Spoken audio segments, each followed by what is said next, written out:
flapping with Kira, he's gonna be quick, right? Okay, I thought it was the first. No. So, but that, you guys see what Kira has? That's what you all need to go buy. They're like $7 at Green Hump. So you're doing single off the right, single diagonal. You gotta build, okay? Because there's 4s going up the hill. You gotta be on it.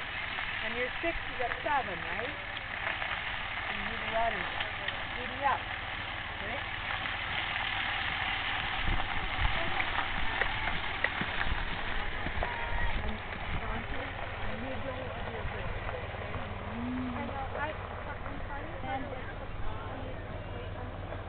Okay, but just because you can't put weight on one side doesn't mean you lean the other way, okay? Because don't forget, you want to help them stabilize themselves so they don't slip.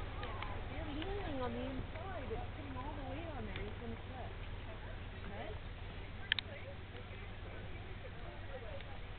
He's okay. Yeah.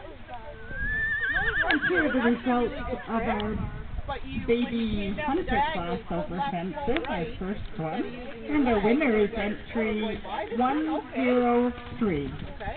Timely Johnson, owned by David Blathers and ridden by Megan Hart. Congratulations. In second place, we have entry 6, Lionheart, owned and ridden by Susan Harrington. In third place, 106, Tuxedo Johnson, owned and ridden by Nancy Bear. Diagonal line. In fourth place, we have 67, Brinley Kay, owned and ridden by Melissa Thompson. In fifth place, 105, Truly Handsome, owned and ridden by Michaela Barda. And in reserve, 26, Ariel.